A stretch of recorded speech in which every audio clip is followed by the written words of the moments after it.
The text message from Uncle Roberto arrived at 3:47 p.m. on December 20th, just as I was finishing my afternoon briefing at the federal building. I read it twice, sitting in my government-issued sedan in the parking garage, before responding with a simple "understood." "You're banned from our prestigious Christmas party," the message had read. "Security guards have your photo.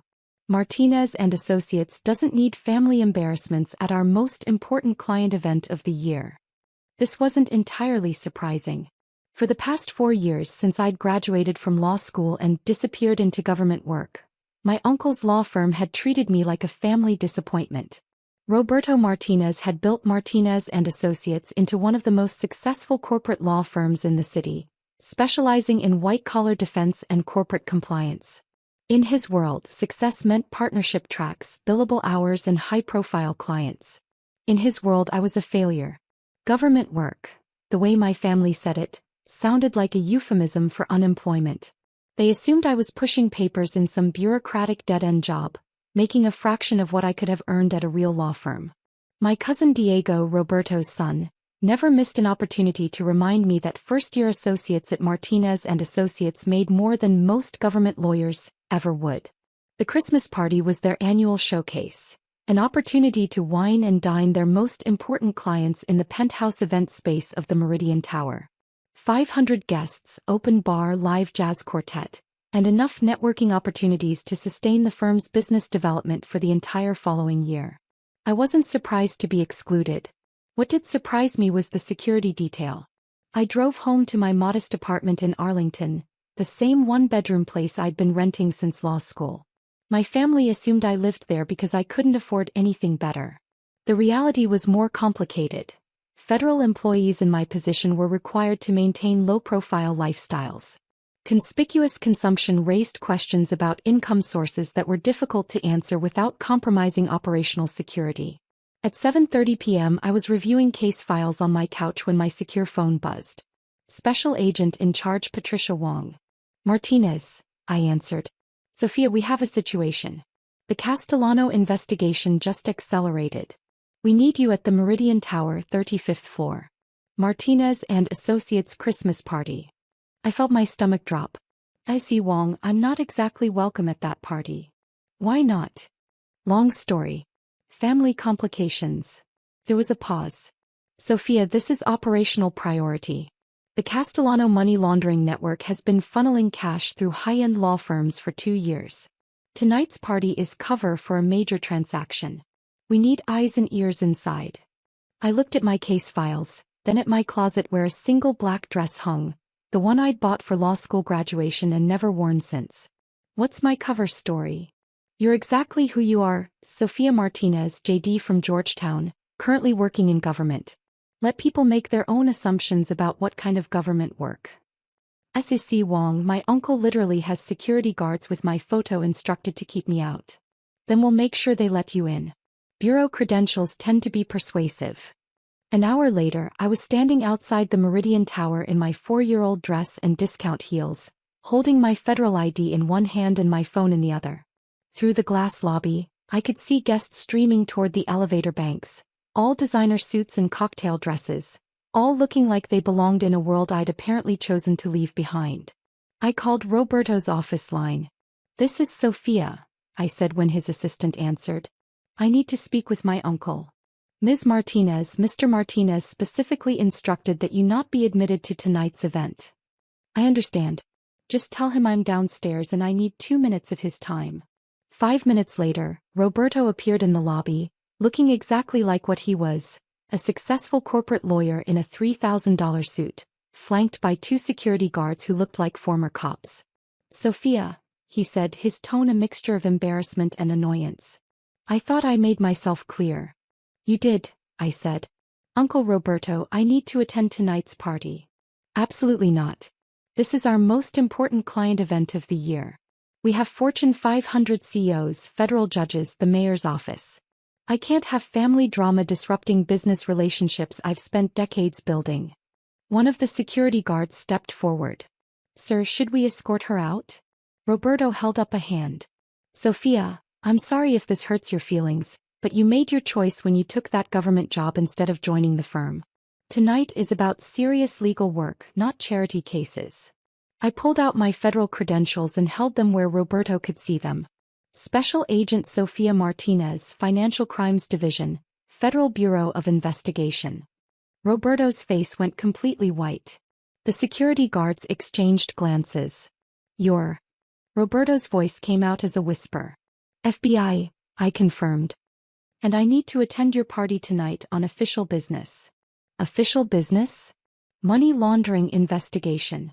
High-profile targets. I can't say more, but your cooperation would be appreciated." Roberto stared at my credentials like they might be fake. "Sofia, you've been working for the FBI for 4 years? Since graduation. And you never told us?" Federal agents don't typically advertise their employment status to civilian family members. The security guards were looking increasingly uncomfortable. Finally, Roberto found his voice. "Of course. Yes. Whatever the Bureau needs. Should I announce you differently? Just let me in and let me do my job. Pretend I'm exactly who everyone thinks I am, your disappointing niece who works some boring government job." The elevator ride to the 35th floor was silent except for Roberto's heavy breathing. When the doors opened, I was struck by how impressive the party actually was. Floor-to-ceiling windows overlooking the city, crystal chandeliers, enough food and alcohol to cater a wedding, and exactly the kind of high-end networking event that made Martinez and Associates one of the most successful firms in the region. "Sofia." My Aunt Maria appeared immediately, looking shocked. "What are you doing here?" Roberto said. "Family emergency," Roberto said quickly. "Sofia needs to be here tonight." My cousin Diego approached with a drink in his hand and a condescending smile. Well. The government worker decided to join the private sector party after all. "Something like that," I said, scanning the crowd for faces from my investigation files. "How's the bureaucrat life treating you?" Diego continued. "Still pushing papers at the Social Security Administration?" "Something like that," I repeated, spotting Vincent Castellano near the bar, exactly who I was looking for. "Diego, maybe give Sofia some space tonight," Roberto said nervously. "Why? She's family. Sofia, you should meet some of our clients. Maybe you'll realize what you missed by taking that government job instead of joining a real law firm." Before I could respond, my earpiece crackled with Patricia Wong's voice. "Martinez, Castellano just entered the private conference room. 3rd floor, southeast corner. We need audio." I excused myself and made my way toward the conference room, trying to look like I was heading to the restroom. The hallway was empty, giving me a clear approach to the door where I could hear multiple voices discussing what sounded like financial transfers. I was positioning my recording equipment when footsteps approached from behind. "Sofia." It was my cousin Elena, Diego's younger sister. "What are you doing up here?" "Looking for the restroom," I said quickly. "It's back by the main party," Elena said suspiciously. "Are you okay? You seem different tonight." Before I could answer, the conference room door opened and 3 men in expensive suits emerged, including Vincent Castellano, who nodded politely at Elena and completely ignored me. Perfect. I'd gotten everything I needed. The rest of the party passed in a blur of small talk and family awkwardness. My relatives introduced me to their important clients as Sofia, who works in government, always with a tone that suggested this was vaguely embarrassing but unavoidable. I smiled, made appropriate conversation, and gathered intelligence on 2 additional money laundering targets while appearing to nurse a single glass of wine. At 10:30 p.m., just as the party was reaching peak networking energy, the elevator doors opened and 3 people in dark suits stepped out. Even in a room full of lawyers, they were immediately identifiable as federal agents. The lead agent approached the reception desk and spoke quietly to the hostess. Within seconds, Roberto was making his way across the crowded room, looking increasingly panicked. "Excuse me," the lead agent announced to the party in general. "FBI. We need to speak with Agent Martinez." The entire party went silent. 500 people in designer clothes holding champagne glasses, all staring at the federal agents who had just disrupted their networking event. Roberto's face had gone from white to green. Diego dropped his martini. "Agent Martinez is here?" Roberto said weakly. The lead agent scanned the crowd and made eye contact with me. "Special Agent Martinez, we need you for the Castellano briefing."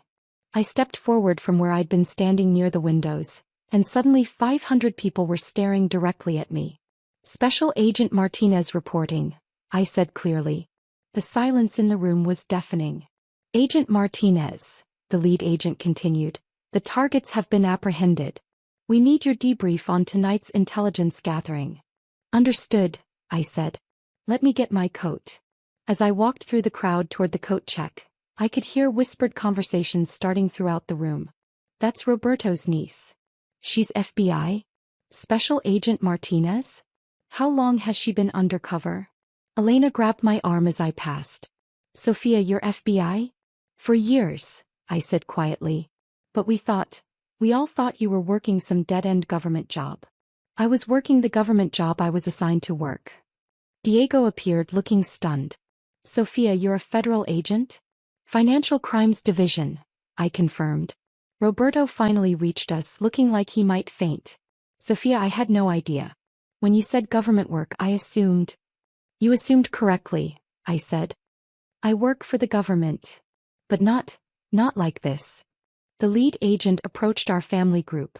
Agent Martinez, ready for debrief? Ready, I said. As we walked toward the elevator, Roberto followed. Sophia, wait. I owe you an apology. A huge apology. I stopped walking. Uncle Roberto, you don't owe me anything. Yes, I do. I treated you like an embarrassment. I banned you from family events. I assumed your career was a failure. My career is exactly what it needs to be. But I didn't know you were FBI. I didn't know you were working on important cases. Would it have mattered if you'd known? Roberto was quiet for a long moment. It shouldn't have mattered. Your worth as a person shouldn't depend on whether I understand your job. Maria had joined us, tears in her eyes. Sophia, we're so proud of you. We didn't know. I couldn't tell you, I said. Federal agents don't discuss their work with civilian family members, even family. Diego was shaking his head. Sophia, all this time we thought you were wasting your law degree. I use my law degree every day. Corporate financial crimes require extensive knowledge of business law, securities regulations, and criminal procedure. Lena looked confused. But your apartment, your car, your clothes. We thought you couldn't afford. Federal agents are required to maintain low-profile lifestyles, I explained. Conspicuous consumption raises questions about income sources. The lead agent checked his watch. Agent Martinez, we need to move. I hugged Roberto briefly. Uncle Roberto, thank you for hosting such a successful networking event. It was very helpful for our investigation. Our investigation? Money laundering network using high-end law firms for financial transfers. Tonight's party was perfect cover for intelligence gathering. Roberto's mouth fell open. You were working the entire time you were here? I'm always working. As the elevator doors closed, I could see my family standing in a cluster, all looking stunned and confused. Through the closing doors, I heard Diego say to his father, Dad, do you realize we just spent 4 years treating an FBI agent like she was unemployed? The debrief lasted until 2 a.m. The Castellano money laundering network had been operating for 3 years, moving over $50 million through various professional service firms, including 3 law firms that used high-end client events as cover for financial transactions. Tonight's intelligence had provided the final pieces needed to secure indictments against 7 key figures. Outstanding work, Martinez, S.C. Wong said as we finished reviewing the recorded conversations. Your family connections provided access we couldn't have gotten any other way. About that, I said. My family situation is complicated now. How so? They know I'm FBI. 4 years of thinking I was a failure, and now they know I'm a federal agent working financial crimes. S.C. Wong was quiet for a moment. How do you feel about that? Honestly, relieved. It was exhausting pretending to be someone I'm not. But I'm not sure how to navigate family relationships when they're based on a complete misunderstanding of who I am and what I do. Maybe that's an opportunity to build relationships based on who you actually are instead of what they thought you were. The next morning, I woke up to 17 missed calls and 43 text messages from various family members. The messages ranged from apologies, Sophia, I'm so sorry for how we treated you, to excitement, my cousin is FBI, to confusion, why didn't you tell us? Roberto's message was the longest. Sophia, I've spent all night thinking about the past 4 years and how badly I misjudged your choices. I banned you from family events because I was embarrassed by what I thought was your lack of ambition. Now I realize you were pursuing one of the most challenging and important careers possible, and I was too narrow-minded to recognize it. I hope you can forgive me, and I hope we can rebuild our relationship based on mutual respect rather than my misconceptions about success. I was still reading messages when my secure phone rang. Si Wong again. Martinez, we have a problem. The Castellano arrests made national news. Your undercover status is compromised. How compromised? Front page of the Washington Post. FBI agent uses family law firm party to break money laundering ring. There's a photo of you leaving the Meridian Tower with the arrest team. I sat down heavily on my couch. What does this mean for my career? It means you're being reassigned. No more undercover work. But the director is impressed with your work on financial crimes. There's a supervisory position opening in the white-collar crime division. Supervisory. Assistant Special Agent in charge, white-collar crime. Significant pay increase, better benefits, and you'd be overseeing investigations instead of working undercover. I thought about my modest apartment, my low-profile lifestyle, the 4 years of family gatherings I'd missed because my cover required maintaining distance from people who might ask too many questions about my work. Si Wong, does this position require the same lifestyle restrictions? Supervisory agents have more flexibility in their personal lives, as long as they maintain appropriate operational security. Meaning you can finally buy a car that isn't 15 years old and live somewhere with more than one bedroom. That afternoon I drove to Martinez and Associates to see Roberto. The receptionist's eyes widened when I introduced myself. Special Agent Martinez, she said, her voice filled with awe. Mr. Martinez has been expecting you. Roberto's corner office overlooked the city, with law books lining every wall and framed photographs of him with various judges and politicians. He stood up immediately when I entered, looking nervous and hopeful. Sophia, thank you for coming. Uncle Roberto, we need to talk. Yes, we do. First, I owe you the apology of a lifetime. You already apologized last night. Not sufficiently. He gestured to the chairs across from his desk. Sophia, I spent 4 years treating you like a disappointment because your career choices didn't match my narrow definition of success. I sat down, still wearing my federal credentials clipped to my suit jacket. You thought I was wasting my law degree. I thought you were afraid to compete in the private sector. I thought you'd taken an easy government job because you couldn't handle the pressure of real legal work. And now I realize you were doing legal work that's infinitely more challenging and important than anything we do here. Corporate compliance and white-collar defense? We help rich people avoid consequences. You catch criminals who steal from ordinary people. I was quiet for a moment. Roberto, both types of legal work are important. Your clients deserve good representation, and your compliance work helps companies follow the law. But I dismissed your choice without understanding it. Yes, you did. Sophia, is there any way we can start over? Can I earn back your respect and trust? I looked around his office, the expensive furniture, the prestigious awards, the photographs with powerful people. All the external markers of success that had seemed so important to him. Roberto, I never lost respect for you as a lawyer or as a family member. I just needed you to respect my choices even when you didn't understand them. I want to understand what you do, why it matters, how I can support you. I can't discuss specific cases or operations.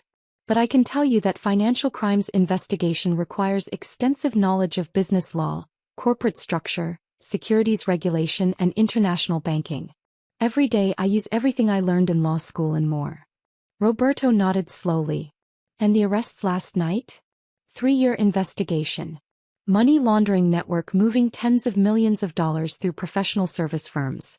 Last night's party provided the final intelligence needed to secure indictments.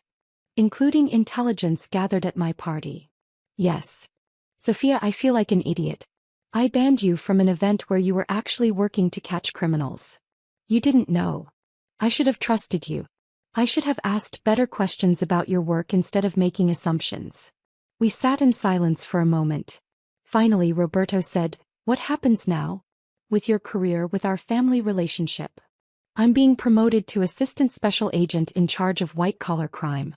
And I'd like to start attending family events again if you'll have me. If we'll have you. Roberto's voice cracked slightly. Sophia, we'd be honored to have you. We've missed you at every gathering for 4 years. Even though my work will still involve catching people who commit financial crimes? Especially because your work involves catching people who commit financial crimes. 6 months later, I was settled into my new position overseeing white-collar crime investigations for the entire regional office. The work was challenging and fulfilling, involving complex financial crimes that required exactly the kind of legal expertise I'd developed over my career. I'd also moved into a 2-bedroom apartment in a better neighborhood and bought a reliable car, nothing flashy, but significant upgrades from my undercover lifestyle. At the Martinez and Associates annual summer party, I attended as a welcome family member rather than a banned embarrassment. Roberto introduced me to clients as my niece, Assistant Special Agent in Charge Sophia Martinez, FBI White-Collar Crime Division. The conversations were fascinating. Instead of treating law enforcement as an adversary, Roberto's clients were interested in understanding how federal investigations worked, what compliance issues they should be aware of, and how they could better cooperate with regulatory requirements. Sophia, one CO said during cocktail hour, your uncle tells me you've worked financial crimes for 5 years. Almost 6 now. What's the biggest mistake you see companies making? Assuming they can hide financial irregularities through complexity. Modern investigative techniques and artificial intelligence make it easier than ever to trace money flows, even through sophisticated structures. Roberto, who was standing nearby, smiled. My niece has become our unofficial consultant on compliance best practices. Unofficial. The FBI doesn't provide consulting services, I clarified. But I can discuss general compliance principles and investigative techniques in educational contexts. Diego approached our group, looking genuinely interested rather than condescending for the first time in years. Sophia, I've been reading about the Castellano case. The financial analysis you did to track the money laundering, how did you learn those techniques? Law school provided the foundation, but most of it was on-the-job training. Financial crimes investigation combines legal analysis, accounting principles, computer forensics, and traditional detective work. It sounds incredibly complex. It is. That's what makes it interesting. Elena joined us, holding her infant daughter. Sophia, I want Anna to grow up knowing she can pursue any career that challenges her, whether it's traditional or unconventional. The most important thing is finding work that matches your skills and values, I said, taking Anna's tiny hand. Success isn't about external recognition. It's about making a meaningful contribution. Roberto raised his wine glass. To Sophia, who taught our family that success has many different forms, and that the most important work often happens where people aren't looking. As the evening wound down and guests began to leave, Roberto and I stood together on the office balcony, looking out over the city lights. Sophia, can I ask you something personal? Sure. Do you ever regret not joining the firm? The traditional path, partnership track, the financial rewards. I thought about the question while watching traffic move through the streets below. Roberto, I love what I do. I wake up every morning knowing that my work helps protect people from financial predators. I solve complex puzzles that have real consequences for victims of crime. The financial rewards are sufficient, and the personal satisfaction is enormous. But you could have made more money in private practice. Money isn't the only measure of a successful career. I'm doing work that matters, using skills that challenge me and making a difference in people's lives. Roberto was quiet for a moment. I wish I'd understood that 4 years ago. You understand it now. That's what matters. Sophia, I'm proud of you. Not just because you're successful, but because you were brave enough to choose a path that was right for you, even when your family didn't support it. Thank you, Uncle Roberto. That means a lot. As I drove home that evening, I reflected on how much had changed since that December night when I'd been banned from the family Christmas party. The work remained challenging and fulfilling, but now I had the added satisfaction of family relationships based on mutual respect rather than misconceptions about success. My phone buzzed with a text from Azasi Wong. Martinez, excellent work on the Hansen investigation. The The financial analysis you developed is being adopted as standard protocol for multi-jurisdictional cases. I smiled, thinking about the 16-year-old version of myself who'd wanted to be a lawyer, the law school graduate who'd chosen federal service over private practice, and the FBI agent who'd spent 4 years working cases while her family worried about her career prospects. Sometimes the most important work happens where people aren't looking. And sometimes, if you're patient enough and committed enough, the people who matter most will eventually see what you've been building all along.